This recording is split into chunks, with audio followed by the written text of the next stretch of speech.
The most expensive mistake a billionaire can make is believing the people who love him will always stay. The crystal chandeliers scattered golden light across the grand ballroom of the Windsor Regency Hotel in downtown Chicago. Beneath the glow of 1,000 hanging prisms, senators, investors, celebrities, and executives moved through the crowd with polished smiles and expensive confidence. Waiters in black tuxedos carried silver trays between clusters of guests discussing mergers, stock valuations, and private acquisitions worth more money than most people would see in a lifetime. At the center of it all stood Alexander Hayes. At 39, the founder and CEO of Hayes Capital had become one of the most admired businessmen in America. Financial magazines called him visionary. Business networks called him unstoppable. Tonight, he was about to add another milestone to his carefully constructed empire. A massive screen behind the stage displayed a single image: Alexander Hayes and Emma Carter. The audience buzzed with anticipation. Everyone already knew the announcement before it happened. The engagement rumors had circulated for months. The ring hidden inside Alexander's jacket pocket had cost more than the average American home. His board members expected it. His friends expected it. The media certainly expected it. Across the ballroom, Emma stood quietly near one of the floor-to-ceiling windows overlooking the Chicago skyline. Her navy blue dress was elegant but simple. Nothing about her competed with the diamonds surrounding her. She held a glass of sparkling water in one hand while watching the city lights below. 28 years old. A single mother. A former library assistant. The woman who had somehow captured the attention of a billionaire. Most people in the room assumed she had won some kind of lottery. They had no idea how lonely she felt standing there. A burst of laughter echoed nearby. Emma glanced toward a circle of investors gathered around Alexander. One of them raised his champagne glass. "You have to admit," the man said loudly, "it's one hell of a success story. A billionaire rescuing a struggling single mom. America loves stories like that." Several people chuckled. Another added, "She hit the jackpot." More laughter followed. Emma's fingers tightened around her glass. Her eyes drifted toward Alexander. For a brief moment, she expected him to say something. To correct them. To tell them she wasn't some charity project. That she had built her own life. That she had worked double shifts. That she had raised Noah alone. That she mattered long before she met him. Instead, Alexander simply smiled politely and moved the conversation forward. The moment lasted less than 5 seconds. Yet something inside Emma quietly broke. Not because of what the investors said. Because of what Alexander didn't say. 3 years. 3 years together. 3 years of dinners interrupted by business calls. 3 years of promises delayed until next month. 3 years of Noah asking if Alex would come to another school event. 3 years of explaining why work mattered more. She suddenly felt exhausted. Not physically. Emotionally. The kind of exhaustion that settles into your bones after carrying disappointment for too long. Across the ballroom, Noah sat at a nearby table coloring superheroes on a paper placemat. 7 years old. Blonde hair. Bright blue eyes. Completely unaware that his mother's heart was quietly changing. He looked up and smiled when he saw her. Emma smiled back immediately. For him, she always could. Then she noticed the empty chair beside him. Alexander's chair. Reserved for the speech he had postponed twice already. A familiar ache spread through her chest. She reached into her purse and felt the sealed envelope hidden inside. The envelope she had written 3 nights earlier. The one she had hoped she would never need. The ballroom lights dimmed. A spotlight illuminated the stage. Applause erupted. Alexander stepped forward confidently. Cameras flashed. Phones rose into the air. The evening had arrived exactly as everyone expected. Except for one person. Emma looked at the man she had once believed would choose family over ambition. The man she had defended countless times. The man she still loved despite everything. Then she looked at Noah. The choice suddenly became clear. Without making a scene, Emma crossed the ballroom. She kissed Noah gently on the forehead. "Ready to go, buddy?" she asked softly. Noah looked surprised. "Before Alex's speech?" Emma forced a smile. "Yeah, before the speech." Noah nodded and gathered his backpack. Neither of them attracted much attention. The wealthy guests remained focused on the stage. Emma approached the reserved table near the front. Slowly, she placed the sealed envelope beside Alexander's untouched champagne glass. Then she took Noah's hand. Together they walked toward the exit. One step, Then another. The giant ballroom doors opened. Cold Chicago air drifted inside. For the first time in years, Emma felt strangely calm. Behind her, hundreds of people applauded as Alexander prepared to speak. Ahead of her waited uncertainty. But uncertainty felt less frightening than another year of broken promises. Neither she nor Noah looked back. And on the table beside the billionaire's glass sat a simple white envelope containing a truth Alexander Hayes was completely unprepared to read. The applause rolled through the ballroom like distant thunder as Alexander adjusted the microphone. Hundreds of faces stared back at him. Investors, politicians, reporters, industry leaders. Every one of them waiting for the announcement they had traveled across the country to witness. Alexander smiled automatically. Years of public appearances had trained him well. Confidence came easily. Charm came easily. Success came easily. What had not come easily was the strange feeling settling into his chest. Something felt off. His eyes moved across the crowd. He searched for Emma without even realizing it. Near the windows. Not there. Near Noah's table. Empty. A small crease formed between his brows. He continued speaking. Thanking partners. Thanking shareholders. Thanking friends. The words flowed smoothly, but his attention kept drifting toward the empty chair reserved for Noah. Halfway through his speech, he noticed the white envelope resting beside his champagne glass. His pulse slowed. Emma's handwriting. Even from 20 feet away, he recognized it instantly. Suddenly the room felt warmer. When the speech finally ended, the crowd rose. To its feet. Cameras flashed. Congratulations echoed from every direction. Hands reached for him. Yet Alexander barely heard any of it. His gaze remained fixed on the envelope. The moment the last reporter stepped aside, he crossed the room and picked it up. It was heavier than he expected. Not physically. Emotionally. A strange sense of dread crawled into his stomach. He looked around again. Emma was nowhere in sight.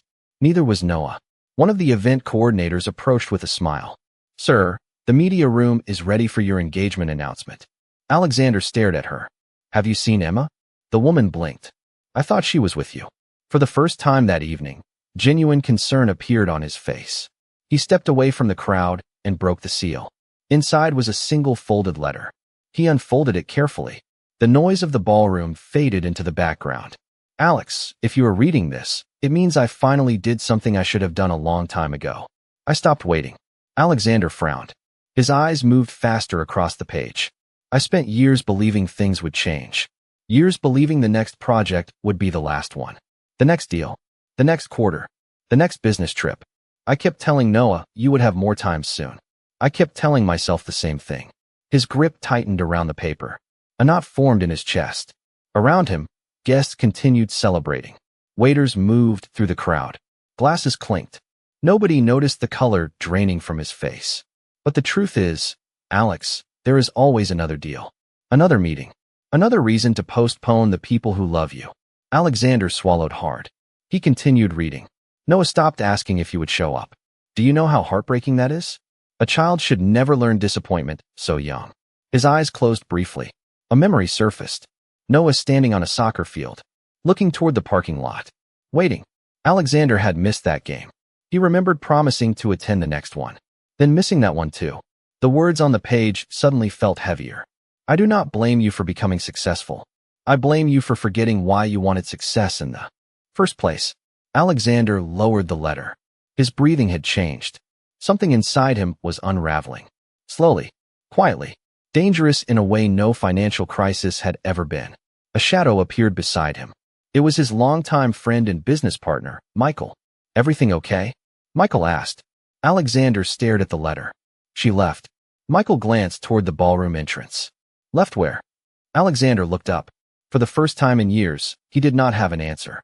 The realization hit him with unexpected force. Emma had not walked away during an argument. She had not left to cool off. She had not gone home expecting a phone call. She had chosen to leave. Truly leave. And somewhere beyond the hotel walls, Emma and Noah were already disappearing into the cold Chicago night, while a billionaire stood surrounded by hundreds of people and felt completely alone. The black SUV moved through downtown Chicago as rain streaked across the windows in thin silver lines. Alexander sat alone in the back seat, the letter resting in his hands. He had read it 4 times already. Every sentence seemed sharper than before. Every word uncovered something he had spent years avoiding. Outside, the city glowed against the darkness. Restaurants buzzed with late-night conversations. Families crossed intersections beneath umbrellas.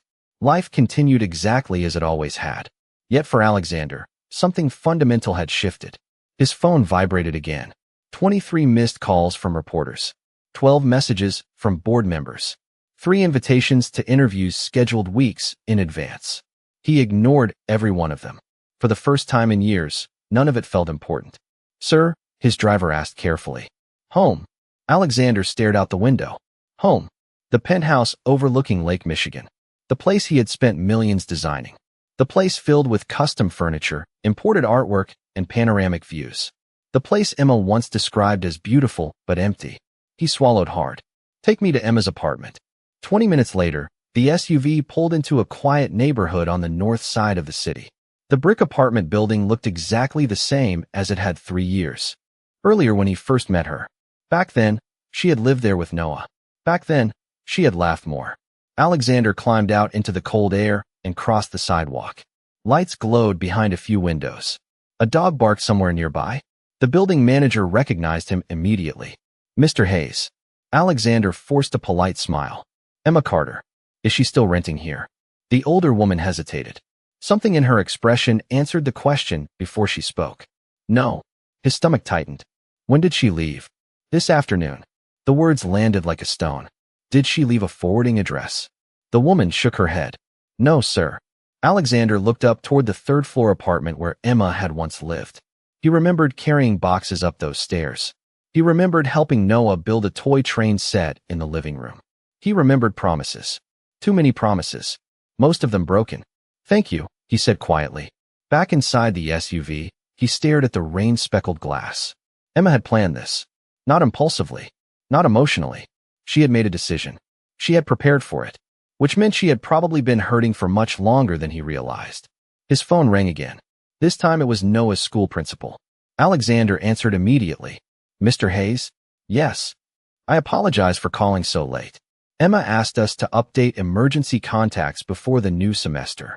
Alexander sat upright. "Did she submit the forms?" "She did." Hope flickered inside him. "Can you tell me where she transferred Noah?" A pause followed. "I am sorry, sir. We are not authorized to release that information." The line disconnected a minute later. Alexander lowered the phone slowly. The rain continued tapping against the windows. Soft. Relentless. He suddenly remembered something Noah had said months earlier. They had been walking through Millennium Park after school. Noah had pointed toward a flock of birds crossing the sky. "You know why they stay together?" the boy had asked. Alexander had smiled. "Why?" Noah shrugged. "Because they choose to." At the time, Alexander had barely listened. Another business call had interrupted the conversation. Another opportunity. Another distraction. Now the memory returned with painful clarity. Because they choose to. His chest tightened. Somewhere out there, Emma and Noah were beginning a new chapter without him. Not because they stopped loving him. Because they finally stopped waiting. Alexander closed his eyes. For years he had believed success meant staying ahead of everyone else. Working longer. Pushing harder. Sacrificing more. Tonight, sitting alone in a luxury vehicle worth more than most houses, he realized the truth. He had spent years chasing the future while the people he loved quietly became his past. Then his phone buzzed one final time. A text message from an unknown number. Alexander frowned and opened it. There was no name attached. Only a single sentence. A sentence that instantly made his pulse stop. "Noah deserves a man who chooses him every day. Can you honestly say you ever did?" Alexander stared at the glowing screen long after the anonymous message disappeared. The words remained burned into his mind. "Can you honestly say you ever did?" The question followed him everywhere over the next 3 days. Into board meetings. Into elevators. Into the silent penthouse overlooking Lake Michigan. Sleep became impossible. Every room seemed filled with memories he had ignored for years. Noah's favorite cereal still sat unopened in a kitchen cabinet. A drawing remained attached to the refrigerator with a small magnet shaped like a baseball. Crayon lines. Stick figures. 3 smiling people holding hands beneath a bright yellow sun. At the bottom, written in careful 7-year-old handwriting, were the words "my family." Alexander stood in front of that drawing for nearly 10 minutes. He remembered the day Noah made it. The boy had proudly shown it to him before bedtime. Alexander had glanced at it for less than 5 seconds before answering an email. Back then, it felt insignificant. Now it felt priceless. On Thursday morning, his assistant entered his office carrying a stack of documents. The New York acquisition team is waiting on your approval. Alexander barely looked up. Move the meeting. She blinked in surprise. Move it to when? He stared out the window. Next week. The assistant looked genuinely concerned. In 8 years, Alexander Hayes had never postponed a major acquisition. Not once. By noon, he found himself driving through old neighborhoods instead of reviewing contracts. The city looked different now. Or perhaps he did. He passed the small public library where Emma used to work. He remembered bringing her coffee during lunch breaks. Back when everything felt simple.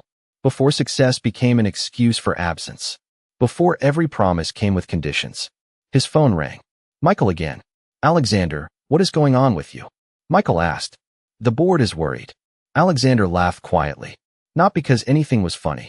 Because the statement sounded absurd. The board was worried. Meanwhile, the woman he loved and the child who trusted him had vanished from his life. Let them worry, he replied. You are risking a billion-dollar deal. Alexander looked through the windshield at a father walking his daughter across a crosswalk. The little girl held her father's hand tightly. The man smiled at something she said. They looked completely ordinary. Yet Alexander felt something close to envy. Maybe I have been risking the wrong things, he said softly before ending the call. That evening, he returned home and opened a closet he rarely touched. Inside sat several storage boxes Emma had packed years earlier. He had never bothered looking through them. Work always seemed more urgent. One dusty box contained photographs. Hundreds of them. Family picnics. School events. Birthdays. Ice skating trips. Noah's first bicycle. Alexander slowly flipped through each picture. A painful pattern emerged. Emma appeared in almost every photograph. Noah appeared in all of them. Alexander appeared in very few. And when he did, he usually seemed distracted. Looking at a phone. Checking a watch. Standing half-turned towards something else. Something supposedly important.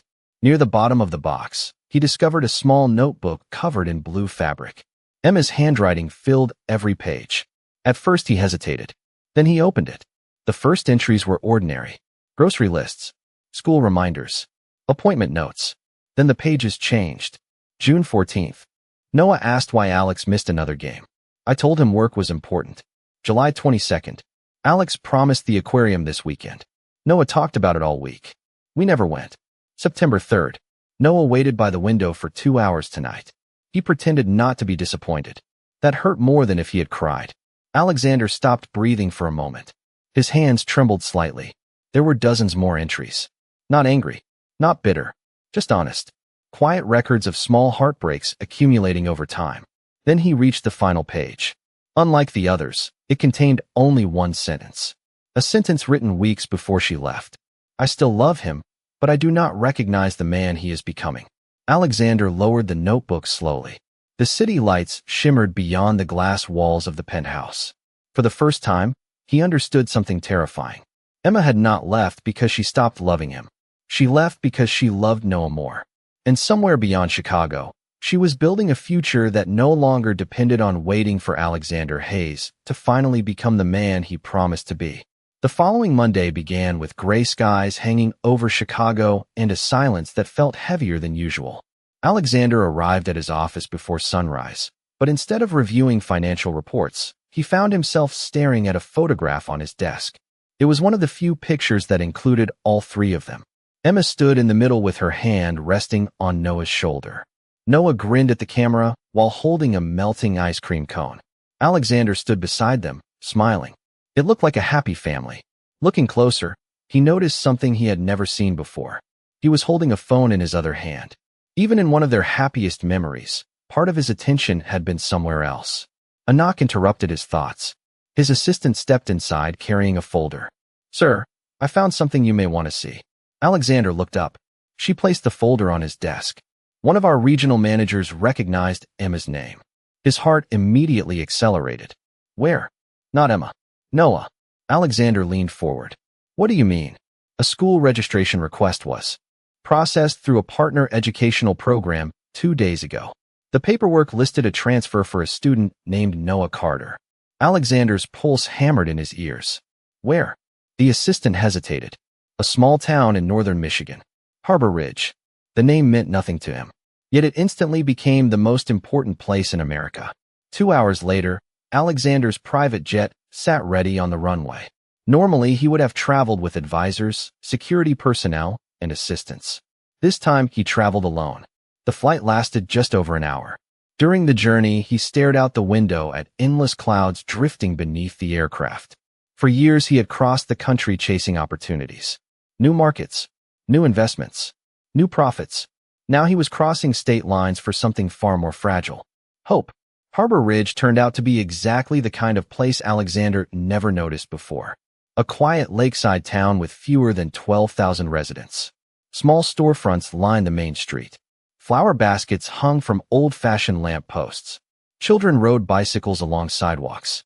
Nobody seemed interested in stock prices or corporate acquisitions. The simplicity felt almost unreal. Alexander rented a car and began searching. First the elementary school. No luck. Then the library. Nothing. Finally, he stopped at a small bakery overlooking Lake Michigan.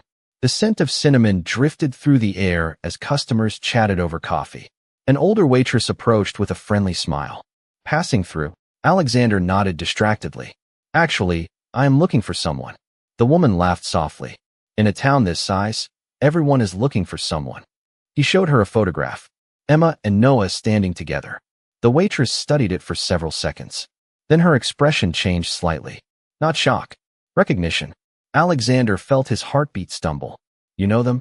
The woman glanced toward the front window. They were here yesterday. Every muscle in Alexander's body tightened. Yesterday. He had missed them by less than 24 hours. Do you know where they are staying? The waitress shook her head apologetically. No. But the little boy seemed happy. Happy. Such a simple word. Yet hearing it brought an unexpected mixture of relief and pain. Relief because Noah was okay. Pain because Noah had found happiness without him. Alexander thanked her and returned to the sidewalk. The afternoon sun reflected across the lake in shimmering bands of silver. For a long moment, he stood there watching the water. Then he noticed something across the street. A small community bulletin board covered with local notices. One flyer immediately caught his attention. Harbor Ridge Summer Festival Volunteer Registration. Pinned beneath it was a handwritten sign-up sheet. Alexander stepped closer. Halfway down the page he froze. The handwriting was unmistakable. Emma Carter. Volunteer Reading Program. Saturday morning. For the first time since she left, Alexander finally had something he had been desperately searching for. Not an address. Not a phone number. A chance. Saturday morning arrived with clear skies and a cool breeze drifting off Lake Michigan. Harbor Ridge looked nothing like Chicago. There were no towering glass buildings. No sirens echoing between skyscrapers. No endless rush of people chasing schedules. The town moved at its own pace. Children laughed along the sidewalks. Shop owners greeted customers by name. Life felt smaller here. Simpler. Alexander stood across the street from the community center, hands in his jacket pockets, watching families arrive for the volunteer reading program. He had barely slept the night before. Every possible outcome had played through his mind. Emma might refuse to speak to him. She might walk away. She might tell him he was too late. The possibility frightened him more than any business negotiation ever had. At 9 o'clock sharp, a silver station wagon pulled into the parking lot. Alexander immediately recognized it. Not because he had seen the car before. Because Emma stepped out of the driver's seat. His breath caught. For a moment, everything else disappeared. She looked different. Not dramatically. Just lighter somehow. Her hair moved freely in the lake breeze. The constant exhaustion he remembered was gone from her face. She looked peaceful. Then Noah jumped out of the passenger side carrying a stack of books almost as big as his torso. The boy laughed when one nearly slipped from his arms. Emma smiled and helped him steady the pile. The simple interaction struck Alexander harder than he expected. He had spent years providing money, opportunities, security. Yet somehow he had missed moments like this. The moments that actually mattered. Noah looked up and suddenly froze. Across the parking lot, his eyes locked onto Alexander. The smile vanished. Not from fear. From surprise. For several seconds neither moved. Then Noah whispered something to Emma. She turned. The moment she saw Alexander, Her expression changed completely. The warmth disappeared, not replaced by anger. Something more painful. Distance. The kind of distance built over years. Emma slowly placed the books on a nearby bench. Noah stood beside her. Alexander crossed the parking lot carefully. Each step felt heavier than the last. When he finally stopped a few feet away, none of them spoke. The breeze rustled leaves overhead. Somewhere nearby, church bells rang softly through town. "Hi, Noah," Alexander said quietly. Noah looked down at his sneakers. "Hi." The answer was polite. Nothing more. Alexander felt the sting immediately. Emma folded her arms. "How did you find us?" Her voice remained calm. That somehow hurt worse than anger. "I was looking." Emma nodded once. "I figured." Another silence followed. Alexander had prepared speeches during the drive. Apologies. Explanations. Promises. Now none of them seemed adequate. "I read the letter," he finally said. Emma's eyes softened for a fraction of a second. Then the wall returned. "Good. And the notebook." That surprised her.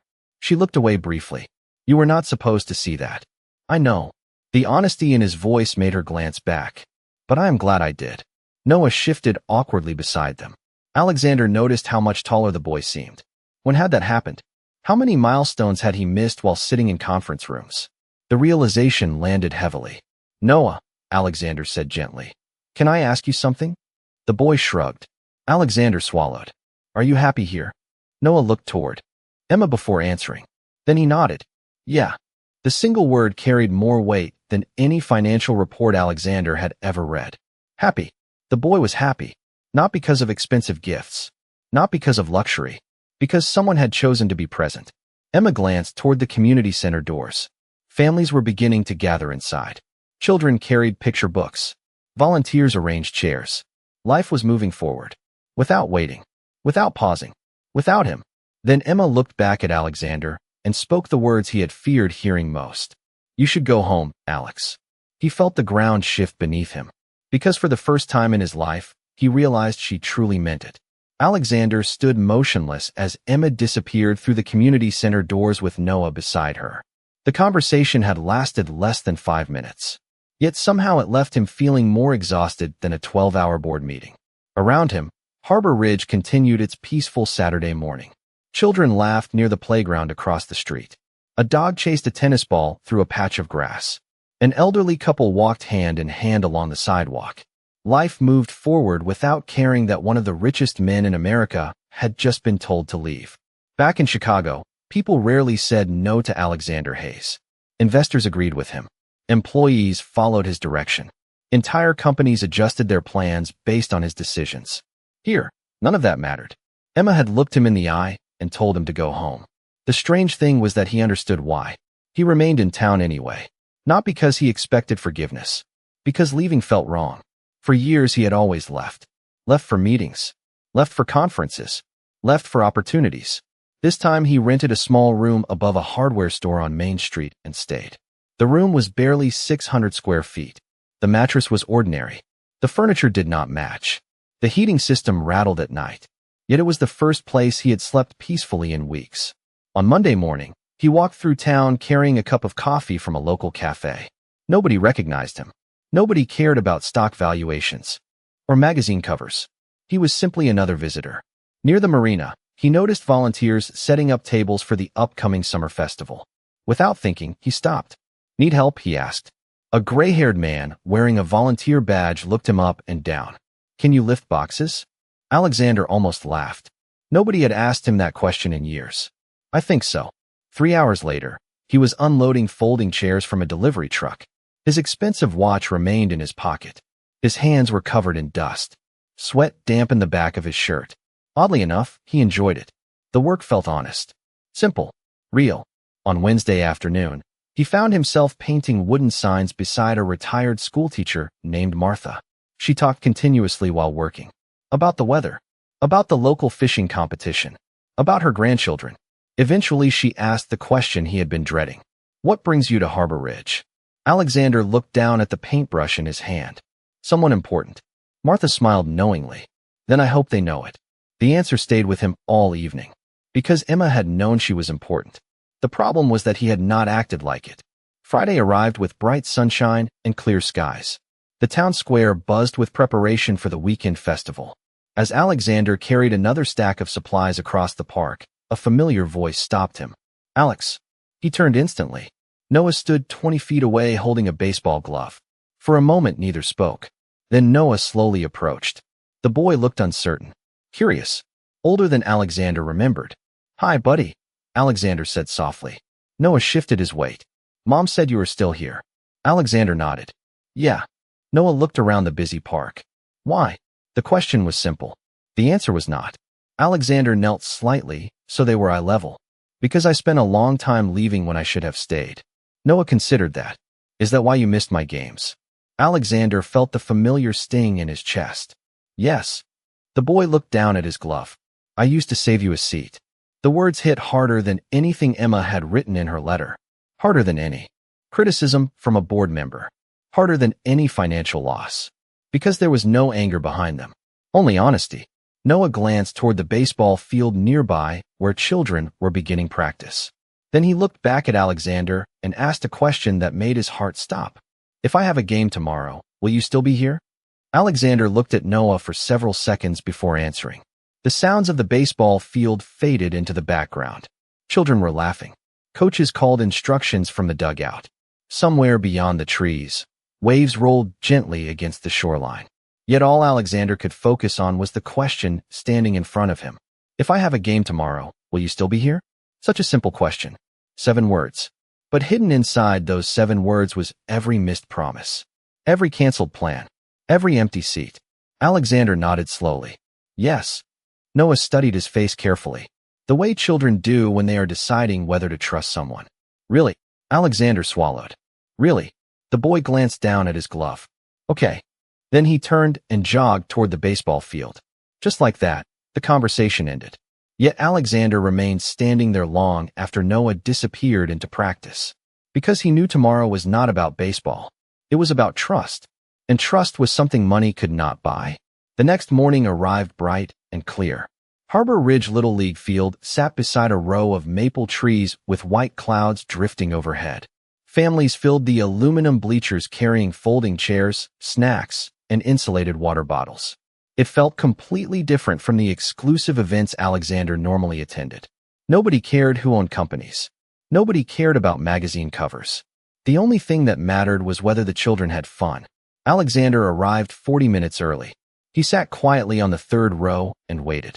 At first nobody paid attention to him. Then people began recognizing him from the volunteer work around town. A few waved. A few nodded. Nobody treated him like a celebrity. Strangely, he appreciated that. 15 minutes before the game started, Emma appeared carrying a cooler. Noah walked beside her wearing a Harbor Ridge Eagles baseball jersey. The boy immediately spotted Alexander in the stands. His eyes widened slightly. Then something unexpected happened. Noah smiled.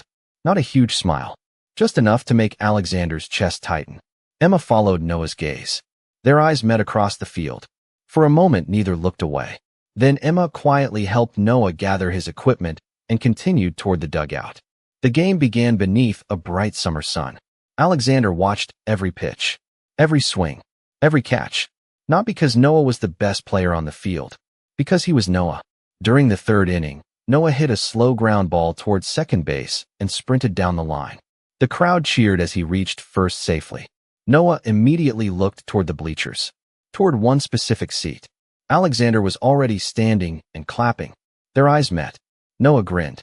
For the first time in a very long time, Alexander felt exactly where he belonged. After the game ended, children scattered across the field collecting equipment and celebrating with teammates. Parents gathered near the parking lot. Noah ran toward Emma carrying his glove. Then he stopped halfway and looked back at Alexander. You stayed. The words were simple, honest, powerful. Alexander smiled softly. I told you I would. Noah nodded. Then he ran off again. Emma watched the exchange from several yards away. Something in her expression shifted.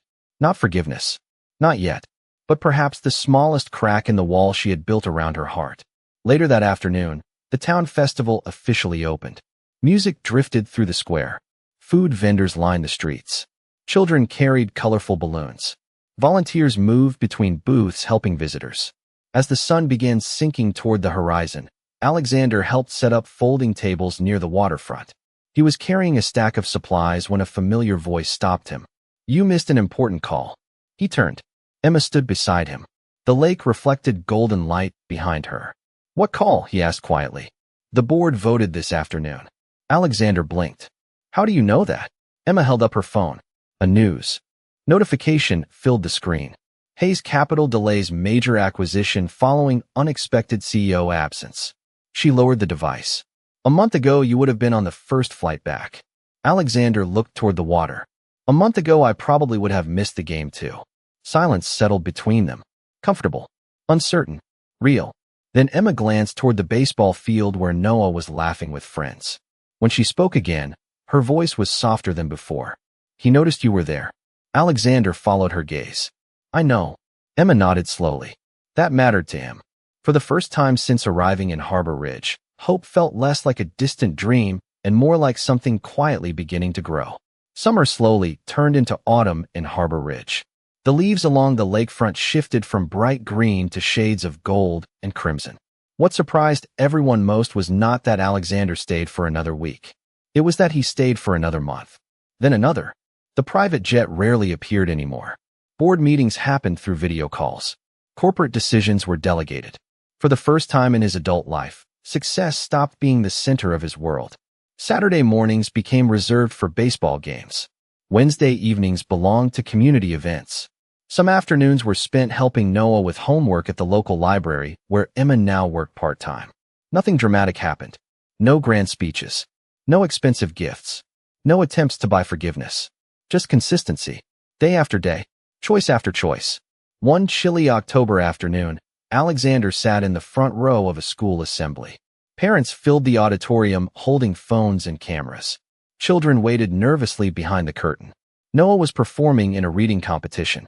Months earlier, Alexander would have sent flowers and an apology after missing the event. Today he arrived 45 minutes early. When Noah stepped onto the stage and spotted him in the audience, his shoulders relaxed. The boy smiled before reading his first sentence. Later that evening, Emma stood outside the school watching families leave. The parking lot glowed beneath soft amber streetlights. She noticed Noah talking excitedly beside Alexander. The two of them were laughing about something. For a moment, she simply watched. The sight felt unfamiliar. Then she realized why. For years, she had imagined this version of him. The version who showed up. The version who listened. The version who stayed. Alexander eventually walked toward her. Neither spoke immediately. They stood side by side watching Noah chase fallen leaves across the sidewalk. "He had a good day," Alexander said quietly. Emma nodded. He did. A comfortable silence settled between them. Not the painful silence they once carried. Something gentler. Something earned. After a moment, Emma spoke. "Do you remember the first time we met?" Alexander smiled. "At the library. You were late." He laughed softly. "I was always late." Emma looked at him. Not anymore. The words hung between them. Simple. Honest. More meaningful than any declaration. Several weeks later, the first snowfall arrived. Harbor Ridge transformed into a winter postcard. Snow-covered rooftops. Holiday lights appeared in storefront windows. Children built snowmen in front yards.